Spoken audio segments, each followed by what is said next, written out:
Right, I want to welcome Will Washington to Observe This. Before we actually get going, do you have any recollection of when Hulk Hogan went on WCW with like supposedly the Wrestling Observer in his hand? No. Yes, of course I do. Absolutely, I do. Okay, Yes. so that is the name of the show is Uh based off of huh. that moment, and it's so funny to me because some people like like a clear memory, like this is the thing that they do with their friends. They go and tell their friends, observe this, and other people like have no idea what I'm talking about. So I'm glad that you do. You know what the observe this inside joke is for the title. Um, so I mean, might as well just kick it off. I'm so interested in your background as a podcaster because you've been doing this longer than almost anybody out here. And you were probably a pretty young adult when you started doing the podcasting thing, right? Technically wasn't an adult, but I lied about it and said I was. So I was 17 when I started podcasting, but I knew that I was probably going to have a hard time making an audience as a 17-year-old, which is interesting now because I watched like Jay Shell over at Body Slam and she's 17 and like she's Wow. doing big things and I'm just thinking, man, I should have just been straightforward. But Yeah. at the time, I think I told everybody I was 21, so I added 4 years. I used my brother's age. That's what it was because my brother was older than me, and so I was like, hey, I know what a 21-year-old does, so I can just pretend to be that for a little bit. But yeah, it was. So it's really funny.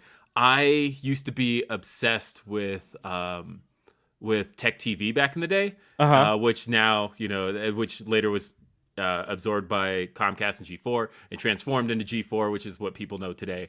Shout out Austin Creed, but and so I remember there was one episode of their flagship show called The Screensavers, and they were taking these random live calls, and it was October of 2004. And one of the callers, Matt Bischoff, calls in and he's like, "Hey, when are you guys going to talk about podcasting?" And Kevin Rose is like, "Yeah, podcasting, that's a great idea." And they end up getting distracted and sidetracked and all that. And it's one of like many bloopers on Tech TV's YouTube. But I was like, hey, they never told us what podcasting was. I want to know Mm-hmm. about that. And so I started looking it up, and there's maybe, like 100 podcasts out there. Not that many considering what's out there today. And there were like 2 wrestling podcasts, one of which is still around, and the other isn't. And so I realized very quickly, I was like, this space is not occupied at all. And we could do something with this. And the thing was, like, I wanted to get into podcasting. I didn't know what I wanted to podcast about, but I knew that there was only a few things I could talk about. I could talk tech all day long because I'm a software developer in my day-to-day job. Is what I do. So like I can deal in tech all day long. But I also have a really good memory for pro wrestling. And like I said, I was 17 at the time, and I was senior in high school. I just finished high school. I finished high school right when I started, but uh, I had this social studies teacher who was an obsessive wrestling fan, and he used to bring me his copies of The Observer on a weekly basis. He used to get these print copies. Like he and I, we just bonded over wrestling. Me and this teacher, he used to bring me his copies of Raw magazine, and he would bring me his copies of The Observer. Like he'd read them, and then he'd be done with them, and he knew, hey, I have a student I could talk with this stuff or talk about this with. Like I'm absolutely gonna come bring these to school, and he would bring them to school, put them on my desk, and then he'd like give me scoops and stuff. And so I like all through high school, I that was like my inside knowledge. Like that was my introduction to The Observer. And right after I was done, it was like a week after I was done with high school, I basically I had pitched to 3 guys I knew online. It was Michael Z, who later went on to work for Ring of Honor, and Anthony Scatz and Nick Marsico, who was writing for 411 Mania at the time. And I knew those guys online through the IGN message boards, and I was like, hey, I think it'd be a really cool idea if we did a podcast. And all 3 of them responded to me, what is a podcast? And I'm like, don't worry about it. I said it because Nick had some radio experience. Michael Z was actually working in radio at the time, so he like kind of had an idea of what to do. And Anthony Scatz was like, I've never spoken online at all at any point. Are you sure this is something you want to do? And I'm like, I think this is going to be good. I think we could do something cool. And so we recorded what later was known as RBR. It was the officially titled Rocket Buster Radio at the time, as a Taz reference, because everything was a rocket buster, Cole. And so we initially put the podcast out just to people on the IGN message boards, as like, hey, here's an audience that already knows us, because all four of us were really prominent on that board. And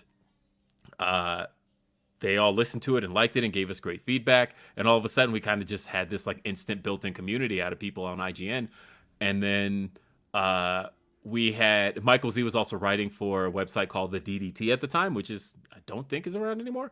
And so he was pushing it to that audience. And all of a sudden, those people started coming over. And then all of a sudden, within weeks, we all of a sudden had this audience. And there was only, like I said, 3 wrestling podcasts at the time. So it allowed us to very quickly build an audience, and RBR was born. And I feel like, in a sense, we kind of helped shape the culture around wrestling podcasts, because like I said, there weren't that many, and the other one only went like 2 other weeks. And then it was just us and Smart Wrestling Fan at the time. And I started coming up with ideas of how I wanted to format it. And next thing you know, we had just kind of built something, and built an audience, and built as we call it, the RBR neighborhood. And I did it for 16 years. And It's crazy. And then, of course, while I was doing RBR, I got out of high school, went to school, and started learning. I took broadcast media. And so what I was able to do at the same time was use everything I was learning while in college to apply to RBR. And I was slowly improving RBR as it went on, because I'm just applying things that I'm learning in these broadcast media courses, and it ended up working for me. That's a great story. And, I didn't even mention this, but you're now doing the Grapsody podcast for Fightful. Yes. That, and I love Grapsody. That is where I currently host. I'm the host of Grapsody on Fightful. Airs every Saturday. Just so you know, we're doing this on a Saturday. So we just did it this morning, but it airs every Saturday, noon Eastern, 9 a.m. Pacific. We're live. It's me, Righteous Reg of Pro Wrestling Illustrated, and then Phil Lindsay of Bleacher Report. And we've been doing that about 2 months. And that came about that was a lot of like serendipitous stuff. I was doing kind of a sideshow to RBR called Wrestling with Weekends. And I did maybe 7 episodes of that, and it was just me and a rotating guest every week. And I had Phil on one week, and that show did some crazy numbers. And part of that was because it was the post CM Punk show, and we did it Saturday morning. So it was the Friday after. It was the Saturday after that big Friday. And so we had these huge numbers, and people were just giving us great feedback. Like, man, you guys have great chemistry. I want to hear you guys do this again. And so I was like, okay, I've got Phil there. Like, Phil and I will do something again. And then I had Reg on after he did every year. Reg, in addition to his Pro Wrestling Illustrated work, he does a list called the Black Wrestling's 500, where he lists the top 500 Black wrestlers going today. And what's interesting about that list is, if you ask me, gun in my head, name 200 Black wrestlers, I could probably do it. 201, that's where I get in some trouble. And so the fact that he puts together a list of 500 active Black pro wrestlers is always just the coolest thing to me. And so I had him on, and we, again, just did really well. And somebody had left some feedback saying, man, I really want to hear you guys. That somebody said it was one of the best podcasts they've ever heard, hearing me and Reg banter together. That's awesome. And at the very end of the episode, Reg goes, or I said, I gave the obligatory, hey, man, we got to have you back. And Reg was like, yeah, maybe one day me, you, and Phil will do something. And, I hit in stream, and then like light bulb went off, and I thought, I think we should. And I went back to both of them that following Monday, and I'm like, I think we've got something here. I think the 3 of us absolutely should. And then we took it, we pitched it to Sean Ross Sapp, and then a week later, all of a sudden, the Grapsody on Fightful was born. Dude, that's a great story. Um, so I want to ask you about your current stuff, but I do want to go back a little bit because I'm so fascinated with. So this was in what, the mid 2000s that you started? 2005, we started RBR. June 18th, 2005 was the day we recorded the first RBR. Okay, so I know Anthony a little bit. He's in a Facebook group that I run, but I didn't connect the two. I just mentioned that I was going to do a show with you, and he's like, "Oh, I was on, I know him," and so he gave me a little bit of the background. I was like, "Oh my gosh, like that's kind of Yeah. crazy." So back in 2005, Hmm. it wasn't as easy as it is now to just go on Amazon, buy a mic, have the proper computer to host having somewhere to stream. Like, how did you guys even put together a show in 2005? My God. Okay, so 2005, I used Cakewalk Home Studio to record it because in high school I used to dabble in like making music. I still do every once in a while, Mhm. but that was like the best platform for uh, producing like MIDI tracks. And so I used Cakewalk Home Studio because it had the ability to do multi-track recording. And so that was how we recorded. Uh, so when Tech TV folded, they started a network that's still around to this day called TWIT, This Week in Television, or This Week in Television, This Week in Tech. That's a segment on RBR, This Week on Television. But This Week in Tech, uh, and I noticed they were recording via Skype. And so I stole that idea from them, and I was like, okay, let's get together on Skype. So that's how the four of us would get together. And so we did the first 5 episodes just recorded in Cakewalk, and Cakewalk was a just mess of a program because it would lock up every once in a while, and I would just lose entire recordings. And so we did these first 5 episodes in Cakewalk, and then we did episode 6, and it managed to record the first 10 minutes of the show, lost everything else. I was like furious. And now that I'm thinking about it, this was actually episode 5 because episode 6 is where everything else comes in. So we lost most of episode 5 and we published what we had, and it was like 10 minutes worth of a show, and that was it. And then uh, I we did episode 6 and we were only able to salvage like 2 minutes of it. And I thought, oh, this is a disaster and we're going to lose like every bit of momentum we have if this keeps happening. And so I had this idea of what if we did it live? And that way we have an audience for it. We have people who have heard it. And if we, in the event that we lose a recording, at least it was heard by somebody. Right. And so I went on the Shoutcast forums and I started asking, does anybody have a Shoutcast server they can lend us? And one guy had reached out and he was like, hey, yeah, you can use our Shoutcast server for this one time. And then after we did the live episode 6, and we still lost that recording, I got reached out to by somebody else. His name is Josh Morgan, and he owned a radio station called Extreme Indie Radio. And he was like, hey, we heard you guys and we think you'd be a great fit for us. And I saw that you guys were looking for a live streaming platform. That's what we do. We're normally an indie rock station, but we dabble in some talk, and you guys kind of have exactly what we're looking for. And you guys seem to also have an audience. You guys have done, he was like really impressed with the numbers we did on this live stream. He was like, I've never seen like numbers like this on like an internet radio stream. And it was really just guys from the IGN forums just checking us out. Right, right, right. And so he offered us a spot. And next thing you know, RBR is on Extreme Indie Radio. And we were there for about a year to the point of where Extreme Indie Radio like rebranded that following January as XND Radio. And we were a big part of that rebrand, and we kind of became like the face of the brand. And all of a sudden, this little podcast that a 17-year-old had started had this audience that was all over.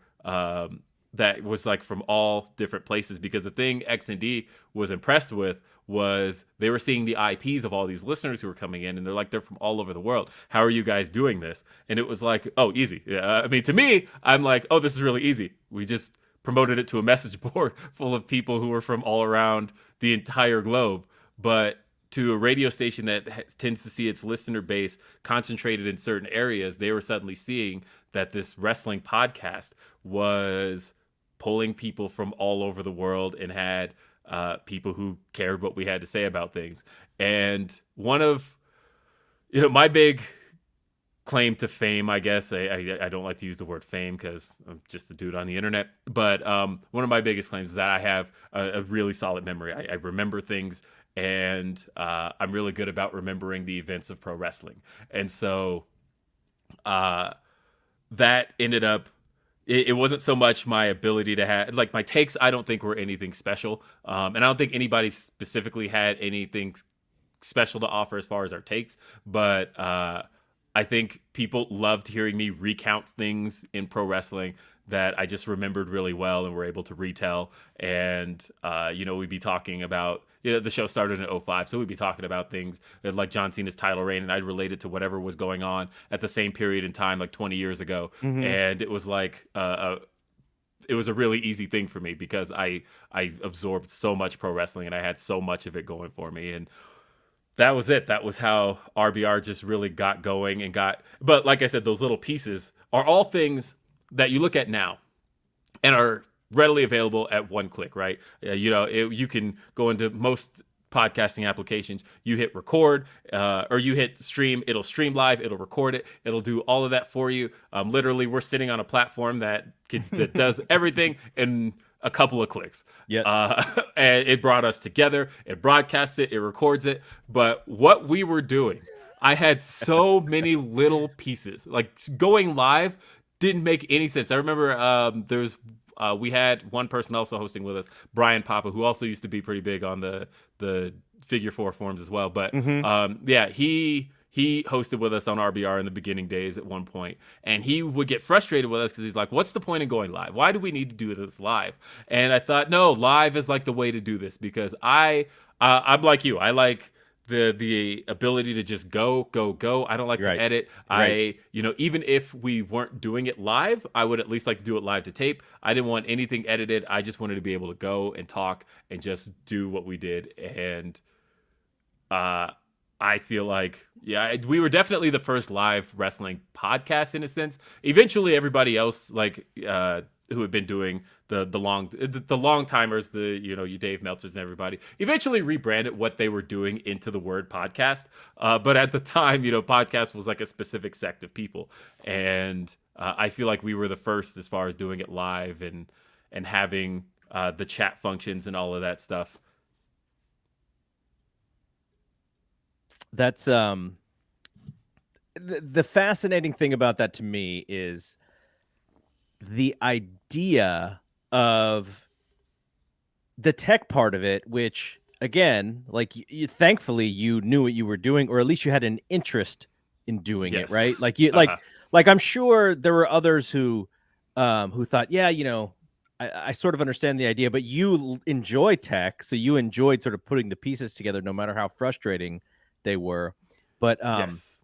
that is fascinating because I've talked to Brian Alvarez a lot about kind of how he got started and how because he comes from doing the IATA shows with Dave, so that kind of gets in his head about can we do this over the internet and can we do our own sort of version of that, and then he's got to buy like all this equipment, and then he's got to figure out him and the guy who runs its name is Tony Leader.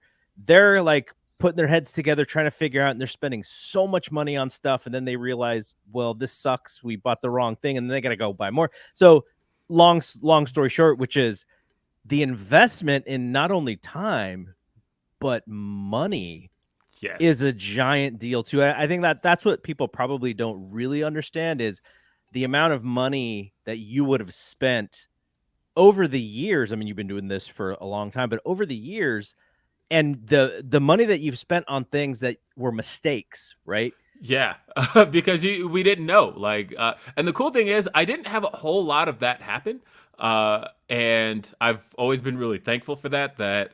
Um, that as far as I've probably, God, just looking around this room right now, there's probably in the drawer plenty of microphones. Yeah, I've gone through exactly. mic after mic after mic, Yes. just to make sure I had like the right sound. And luckily, I'm perfectly happy with what I have now.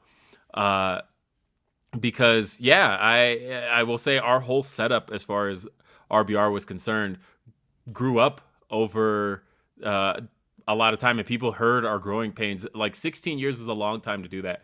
And funny story. I actually I met with an RBR listener not too long ago, and it was and the reason that this story is interesting to me was because he was a long time listener. It was the week after I had left the show, so he was actually really surprised because we met up and he was like, "Okay, first question, like, what the hell is going on?" And I'm like, I know it's really hard to explain. And he's like, "I've been listening to you since the beginning." He came in to the restaurant that we met at. He was wearing the RBR t-shirt from 2007. And this was all just like a month and a half ago. And he just had all the questions in the world for me. But what was fascinating was because I did that show for 16 years, he had the way I remember things about wrestling was the way he remembered things about the show. Wow. And so he just had this memory for things that I forgot. And he wanted to talk to me about essentially not just my life, but my life as it unfolded on the show. Wow. Because, like I said, I started that show when I was 17. I'm 34 now. Yeah. I have 2 children, a wife. I started that show in my parents' basement. This is my basement now. This is my house. And so like my transition in life that I did that show through college, through my first job out, through my starting my career, through again, I had a girlfriend before my wife, and just the way I let my life unfold on that show and little stories I would tell here and there. And like the birth of my child happened on a Thursday. And so it was like and then my son and all of that. And the way all of that came out on the show and people learned about that. And now my daughter's 10, my son is 7. And I've survived tragedies and things like that. And the way that all unfolded in front of somebody's eyes, and they were just able to bring it up with me and want to talk with me about it and talk with me about these things that the way they unfolded on the show. It's still crazy to me that I forgot that I let all that happen over 16 years. And the other interesting thing is sometimes I'll go back because all of it exists. Every episode of RBR exists on the internet. And sometimes I'll go back and pull up an episode and I'll listen to my takes on something and go, I don't agree with that at all. What was I thinking? Why would I say that? Because I think there was like somebody had sent in an email back in like 2006 asking me something about John Cena. No, it was about Triple H and The Undertaker. And I just had this like crazy take on The Undertaker that I wouldn't have had remotely today. So That's funny. just watch it and but he had a memory for these things. This guy did. And so it was really interesting, and shout out to him. Cause that was a really great like dinner we had, just kind of pulling me back in. Cause we've had meetups. It's been, it's been I will say podcasting over the last 16 years has been just an incredible experience. No, I mean, you're quite a few years younger than me. And I'm thinking of when I would have been your age. It was still very much terrestrial radio. I was working at a radio station, assistant producer, intern. And so even the idea back then, it's like you got to grow up with the internet sort of right then and there as something that you were very familiar with. So your ideas could be created around, what can we do on the internet? Well, just about everything. So it's kind of a cool time for you to come up. And the cool thing was too, I was also so through college I also interned at Lincoln Financial Media, who was the owner of at the time kind of one of the biggest stations here in Denver, KS 107.5. And so I interned for KS 107.5, and I interned for Kathy J, who now she's a TV host here in Denver. But I was her intern. But the cool thing was she was one of the top radio names for like 20 years here in Colorado. And she was able to apply so many tricks of the terrestrial trade that I was able to take with me and use on RBR. She was like the morning show host. You talk to anybody here in Denver, they know Kathy J. And she got people through their mornings.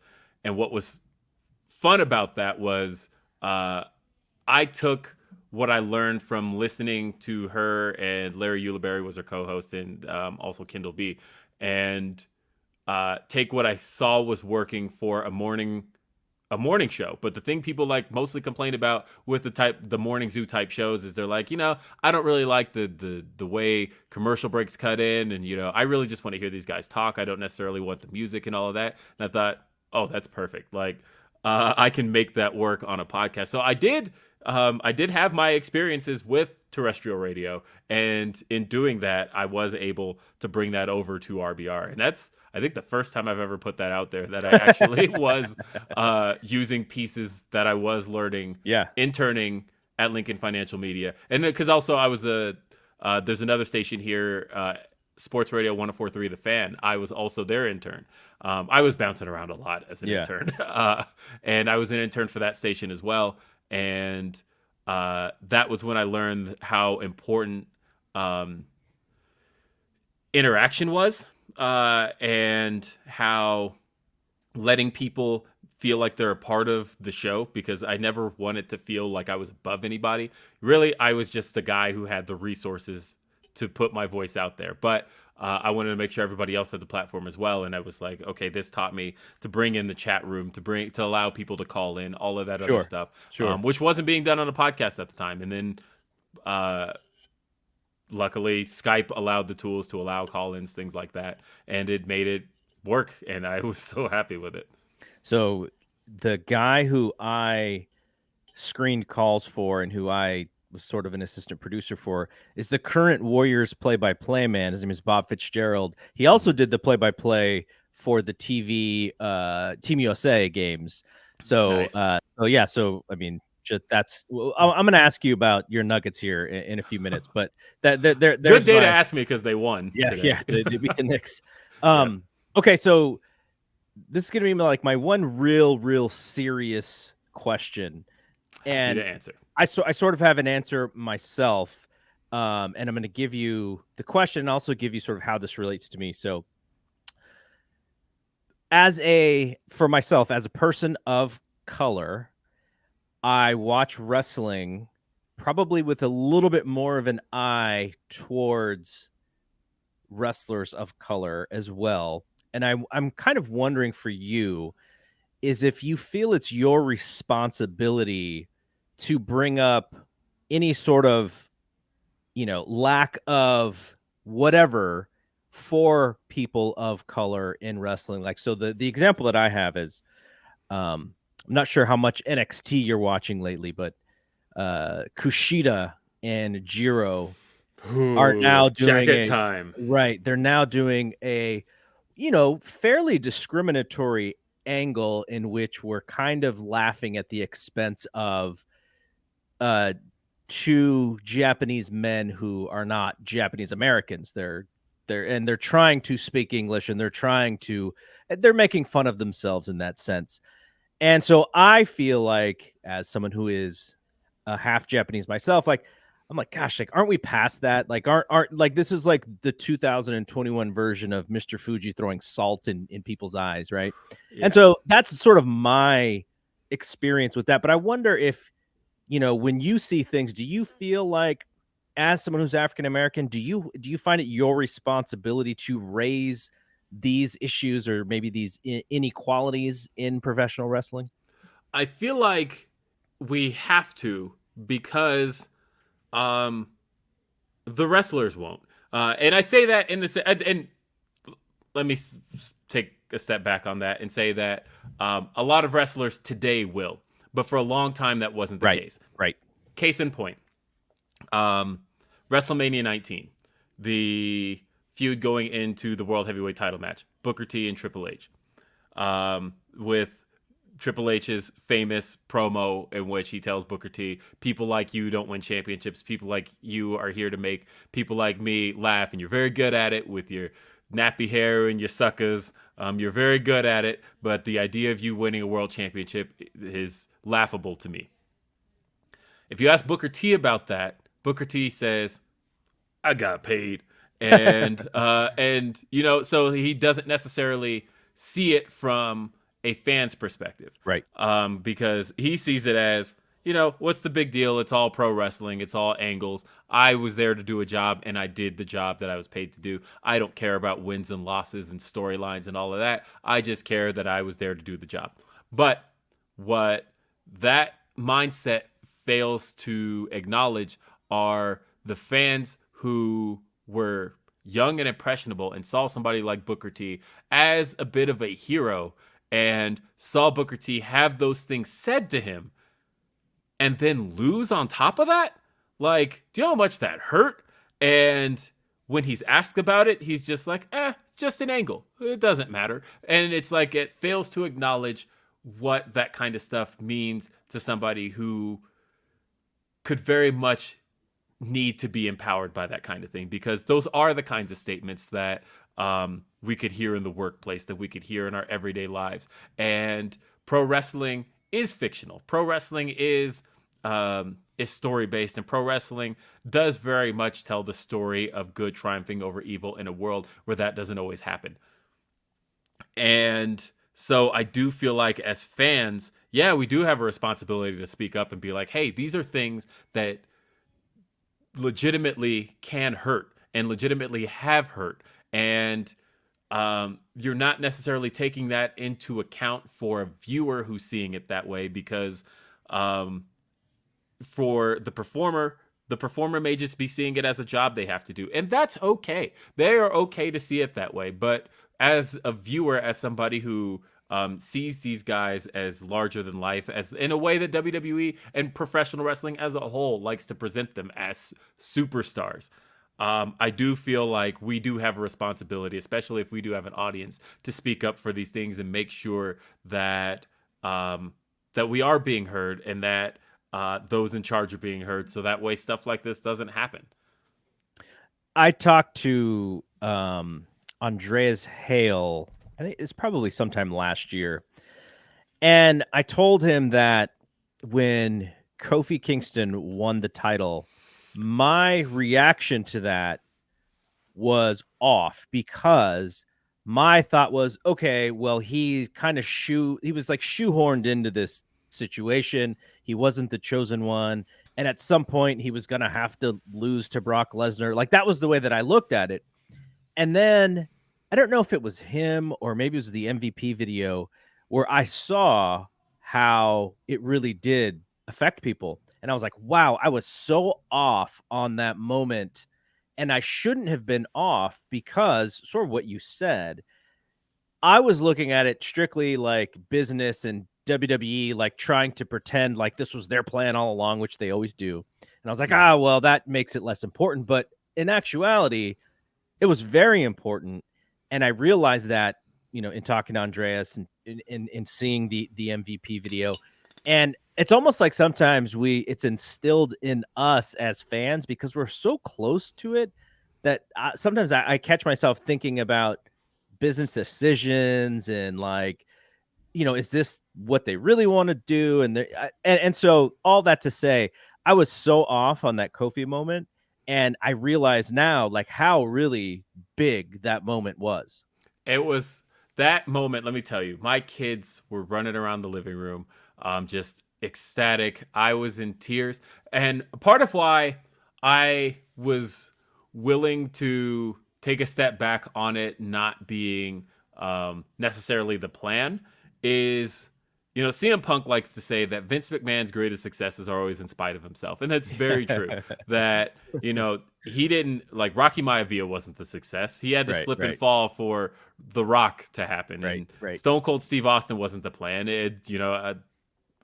Triple H was supposed to win the King of the Ring that year. Austin 316 was not going to be the plan.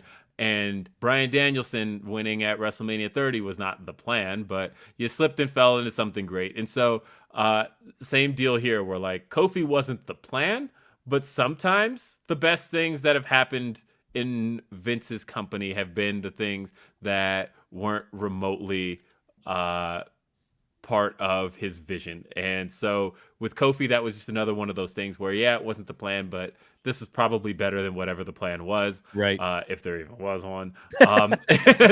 And so with Kofi. And that was another thing too, is I kind of screamed from the rooftops for a really long time that Kofi had something, and if there were a few windows in there with him where they could have really pushed him through it, and they didn't.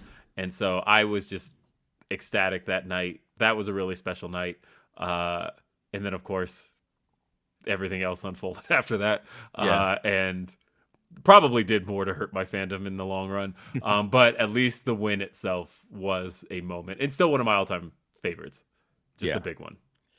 Yeah, it's kind of amazing in hindsight to think that they had built up a lot of goodwill with him only to use it for heat, which is kind of the theme of the company these days. And it's, in hindsight, looking back, it's like, man, how off could you be in certain moments? You know what gets me about that October 4th, 2019 episode of Friday Night SmackDown in which Brock Lesnar beat Kofi Kingston? Couple of things. One, if you were going to do a 4-second title win, there's a way that could have been done that didn't have to necessarily harm Kofi Kingston the way they did. I could have sworn just like 4 months prior to that, Brock Lesnar won the Money in the Bank. He had a tool that if the plan was take the belt off of Kofi Kingston and put it on Brock Lesnar, and Brock Lesnar's not going to work a full match, he's going to do this in a couple of seconds. You have a tool for that. And like, why did Brock Lesnar have that other Universal title reign that did nothing? He won it for a month and then lost it right back to Seth Rollins. I would have had him hold on to that Money in the Bank a little bit longer and just cash it in. And then at that point, you've got a surprise moment. You got the belt off of Kofi the way you want it, and you didn't have to go through, and Brock didn't have to work a match. And instead, everything about that moment was wrong. And everything about that moment in hindsight looks even worse because it was a throwaway moment where you literally tossed Kofi Kingston away like garbage in order to move on to Cain Velasquez, who lasted all of another 3 weeks in World Wrestling Entertainment. I'm just getting mad thinking about it. That whole moment. All of that did so much to crush my fandom more than really anything else could have. Yeah. No, I totally get it. All right, 2 non-wrestling topics before we get out of here. When we had you on, we're live, pal. I snuck in a Mariah Carey question, and because it's literally on your Twitter profile, and so I want to ask you that. I think at that point I asked you song. Now I want to ask you album. What is your go-to Mariah Carey album where you're just throwing it on from front to back? You're not touching it. You're not shuffling. You're not fast forwarding it. You're just going from start to finish, entire album. All right. Well, here's the thing. So this is all 15 Mariah Carey albums right here. All 15 studio albums. And I'm sure somebody just looked there and counted 14 because Merry Christmas is missing from here. Of course it's missing from here because it's Christmas time. Yeah, it's in the deck. Yeah, but let's see. The go-to. All right. The one I'll say is her best. Butterfly is the best of her albums. However, I won't say it's my favorite listen. I will say that it is just from top to bottom. It is a solid album where there's really no skips. But you kind of have to be in. Oh, can I guess your favorite? Yes. Is it Emancipation of Mimi?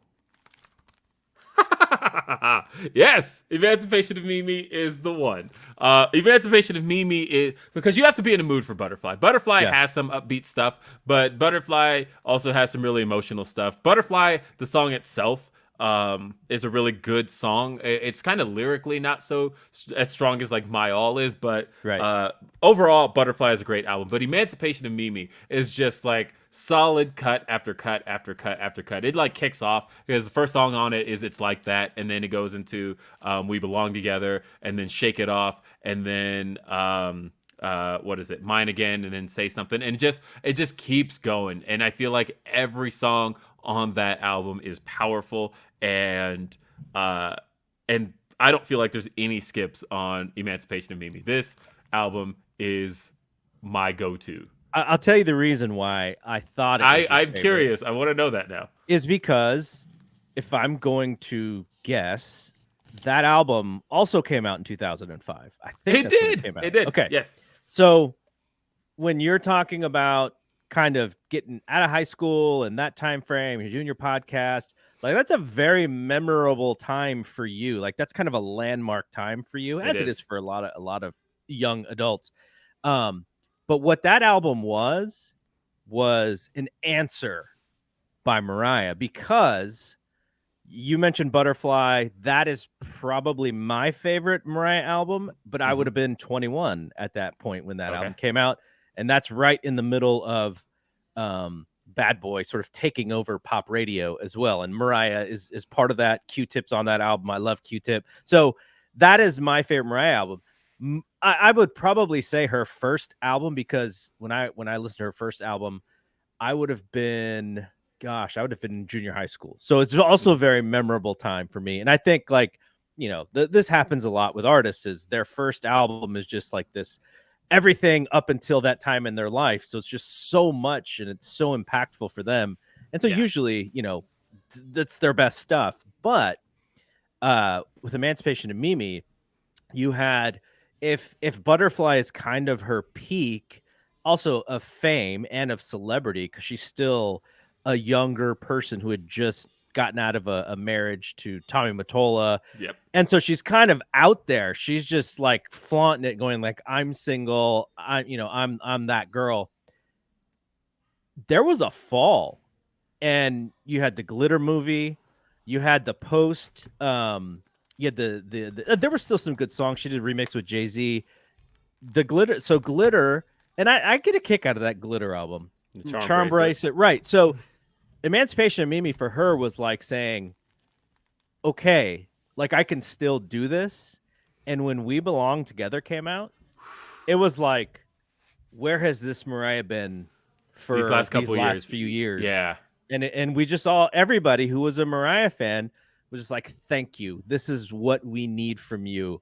And it made us feel like she was in a better place because of all the Yes. chaos that she had been through. So That's a that, really good way to yeah. put that. I agree. That is solid analysis on Emancipation of Mimi. And yeah, because I do like Charm Bracelet. I mainly because I was I a freshman? I think it was a sophomore in high school when Charm Bracelet came out, and there was a lot I could relate to with Charm Bracelet, and I Yeah. do ultimately like it as an album. And shout out to Denise Salcedo, because she and I just did our top 10 countdown, and her number one song was off of Charm Bracelet. Wow. But Wait. What song? well, and it's so funny because she picked a cover because she Oh. picked "Bring It On the Oh, Heartbreak." yes. Okay. Well, that makes sense. That And I makes was sense. like, as your number one Mariah song, considering Mariah's like one of the greatest singer Yeah. songwriters of all time, Yeah. and you picked a cover. Yeah. I didn't give a shit about that on the show, but I am now. But anyway, yeah, yeah, absolutely. I just Emancipation of Mimi does feel like that kind of exactly what it is, right? Like the think about the title of the album, and Mm-hmm. this is her kind of coming out party, almost like the start of a second career, like a second identity for Mariah Carey. This was the start of kind of diva Mariah Carey, and like I just love everything about that album, and it is just such an easy listen, and I go through it very often, probably once a week. But like I said, Butterfly is also just a really incredible listen. But so is Daydream. Daydream, because my number one was Fantasy, because I do think that Sure. that's like probably the greatest song ever written. You talking about the remix? Fantasy. So the funny thing was, I discovered Fantasy via the remix. I actually didn't hear the original version. I heard the remix because I discovered Mariah Carey in general via BET. And this is the story I just told with Denise, was that I discovered her via, I was watching Video Soul one day. Donnie Simpson has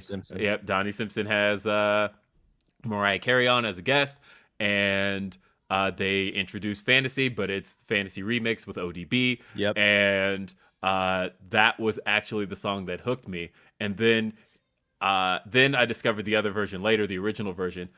I kind of prefer the hook of the original version to the Tom Tom Club sample. And so, I guess Tom Tom Club sample is the right way to do that. And so it but at the same time, I like having ODB's verses. So it's just a toss up for me. It's just Fantasy as it exists is my number one Mariah Carey song ever. We'll get off of the Mariah Carey thing, and we'll do the last thing I had. But the Fantasy remix Hmm. is basically Mariah going like, I know my fan base is a lot of, you know, maybe people who are not as young as me and who think I'm like some adult contemporary like songstress, like in the same way that Whitney Houston would have been, though Whitney Houston is a little bit more R&B. Um, and she was like, "Nope, I'm young. I love hip hop. Like these are the people who I hang out with. Like Yeah. Puff Daddy's gonna, produce this thing." And then, that sort of became what she wanted. Like that was more who the real her was, which was awesome about that And song. that's what I love about the story behind Breakdown with Bone Thugs and Harmony, Hmm. and how she fought record executives on that song because they wanted a version without Bone Thugs. And she's like, there is no version without Bone Thugs. This song exists with Bone Thugs and Harmony because that's the sound of this song, and that is the sound I'm putting out there. And I love that. I love that she fought for her hip hop features the way she did with Columbia when she was signed to him. And that's always just a big part of her story. And another reason I'm a big fan. Yeah, read the book. I'm not quite done with it, but the book is pretty eye opening, I thought. I think I have that around here somewhere. I'm trying to. Pretty sure it's right here. We're talking about There we go. the meaning of Mariah Carey. Yes, Yeah. definitely read it if you get a chance. The audiobook, she reads and sings a little bit in it too. Oh, no way. Yeah. Oh, I'm totally gonna get it. Yeah. So I got the audiobook alongside the book, and I just read it alongside. But hearing it from her voice with her expressions and hearing her like when she talks about songs, she doesn't just talk about songs; she sings about songs, and so that's really cool. Definite recommend not only Mariah's book but the audiobook as well. She did Questlove Supreme show during the pandemic, Hmm. and she was great. Like, Yeah. yeah, Mariah was great. All right, last thing, which is you see I have my Warriors hat on, got Good for you. My Steph Curry shirt on. So Steph I Curry's the one, man. He has proven it again that he let too many people got to say what they needed to say about Steph for the last couple of years, and he's just reminding us right now, I'm still that guy, yeah. and I'm still the guy to beat. So bring it. Okay, so your Denver Nuggets Hmm. 2 years ago went to the Western Conference Finals, the bubble season, Yes. where they lost to the Lakers. Last year, Jokic is the MVP. They lose to the Suns in the playoffs. A lot of unfortunate stuff for them, This in the season. last last season as well, losing Jamal Murray before the playoffs even started, right? Yeah. So now Michael Porter Jr. is out. He just got a big gigantic extension, and hopefully he's going to be okay. But he's got the back thing that people knew about in the draft, which caused him to fall.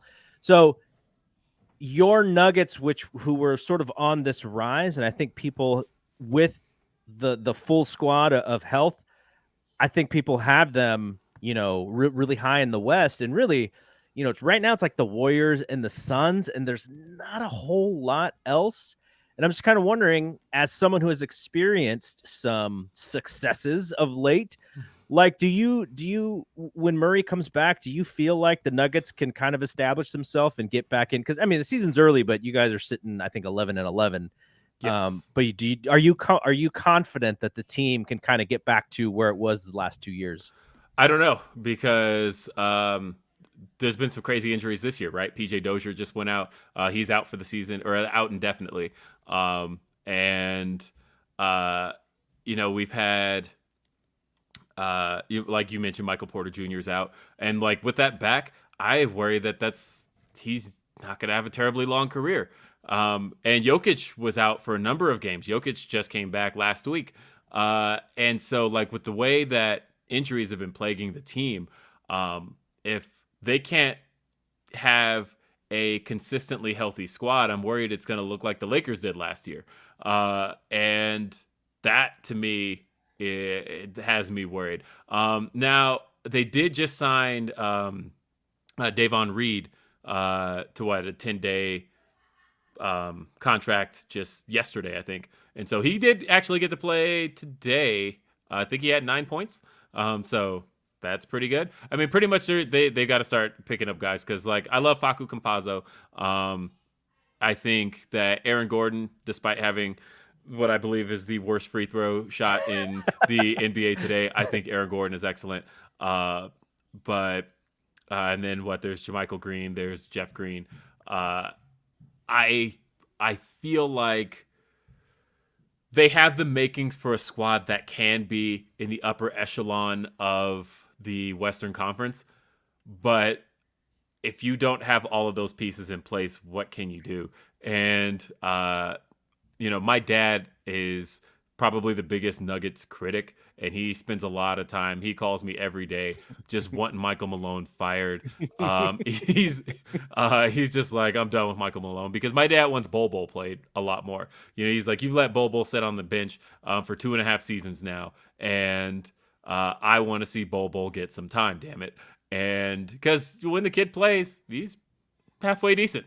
I wouldn't start him the way my dad is screaming, but I would like to see Bol Bol get more time. And yeah, I don't know. I think I want to see the team be more healthy. I am extremely envious of watching the Golden State Warriors do what they're doing right now in the Western Conference. They are killing it. They are definitely on their way to slaughtering the 40-20 rule. And yeah, I don't know. Yeah, Nuggets 11-11. They got a really good win over the Knicks today. It was practically a blowout. Really not until like the last 5 minutes after they took out all the starters and everything, because they were up by 30 at one point. And then in those last couple of minutes, they took the starters out, and they think they ended up ultimately winning by like 14. So the Knicks did go on a run in the end. Actually had me worried. They were actually saying on commentary, they're like, this is like when they got it to 14, it was like, this is kind of worrisome. Like, we know that this has been a blowout game, but they're like, all it would take is like 3 threes to make this game like super close and possibly like the worst comeback ever. So either way, yeah, the Nuggets are definitely my passion. I've got 3 games I'm going to here like really soon. Because luckily my boss has season tickets, and he likes to send out emails once a day of like, or every time there's a game, he'll send out an email just to see who's paying attention, and he'll be like, 8th reply to this email gets my tickets for the night. Nice. And luckily I get those every once in a while, and I've got like 3 games coming up, so I'm really excited about that. So you mentioned this memory that you have, and does it also cross over into sports? Because if I think about the first Warriors team that I watched, it would have been I want to say 1984. Mm-hmm. So I can remember the starting lineup of that team. And just so people know I'm not BSing, what I believe of the starting lineup would have been Sleepy Floyd, Lester Connor, Purvis Short, Larry Smith, and Joe Barry Carroll. That someone could probably check me on that. But that's my memory of what the starting lineup was. Can you remember the starting lineup of the first Nuggets team that was yours? No, I wouldn't even try, because I'm definitely to fail pretty miserably at it. Because honestly, I didn't get into basketball till NBA Jam came out.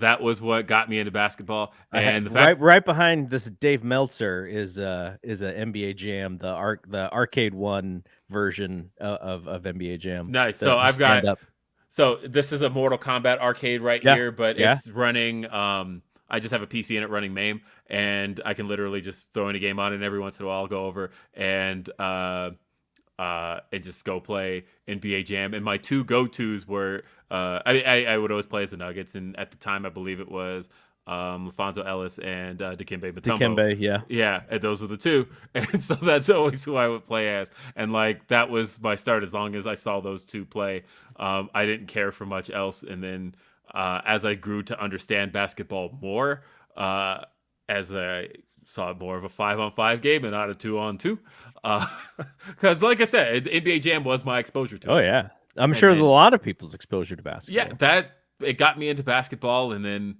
I just started watching more and more, and then there was the Alex English years and all of that, and uh, That's what I would have remembered. mhm, Alex English and Fat Lever and like yeah, that time frame. That's what I remember because Nuggets were good back then too. They were uh playing at a very high paced and they would always get beat by the Lakers, but yeah. everyone was getting beat by the Lakers back I then. know, right? And that's that. If they are the bane of my existence. The Western Conference Finals. You always say, "Oh yeah, the Nuggets have made it to the Western Conference Finals." Who did they lose to? Yeah, the the Lakers. Yeah. And because that happened in '09 as well. And yeah, because I was with the team through every star they had. I remember when Nick Van Exel was here, and that was and I don't know. I feel like nobody remembers the name Rafe LaFrenz, but I loved Rafe LaFrenz. And then It's like a number when 3 or number 4 pick in the draft, I think. yeah, and then when Carmelo showed up, and all of a sudden this team was a team that was a force to be reckoned with, and then uh, I remember where I was sitting the day it was announced that Allen Iverson was leaving the Sixers and joining the Denver Nuggets. I was in the barbershop, and we had ESPN on, and somebody had said that I'm hearing he might be coming to Denver, and everybody's like, no way. And then they said on ESPN, they said we're hearing trade rumors of Allen Iverson possibly heading to the Denver Nuggets, and everybody in the barbershop is suddenly looks up and perks up, and we're like, this can't be a real thing. Allen Iverson is a Denver Nugget, doesn't even make sense. And then it was official, and Yep. everybody in the barbershop is high-fiving, and it was just a big deal that all of a sudden AI, the truth, was here in Denver. Like, we already had a superstar in Carmelo Anthony, but to have like Allen Iverson was a star, and to have him as a Denver Nugget, those are some of my favorite years. That 3 year period was so much fun, just truly fun basketball. Just seeing Carmelo Anthony and what Nene was on the team at the time, and Kenyon Martin. Like I Mhm. that squad I loved. I was so in love with that squad. Yeah, it's a great way to end this. Yes, With a happy memory. But hey, thanks for doing this. People absolutely. check out Will's podcast on Fightful Grapsody. It's a video show, right? Yeah, video. Me and Reg and Phil. You see us every Saturday. You see this whole backdrop here is the way you see it on Grapsody every Saturday. We have a lot of fun. It is a very very fun show. We have some great fun discussions. Really, if you are into um, Black excellence and seeing the celebration of Black pro wrestling, Grapsody is that show. That is what we do. Uh, there's very few people we aren't cheering on because that's what we do. Yeah. And youtube.com/fightful is where you can find that. All right. So for Will, I'm Double G. We'll see you when we see you. Peace out.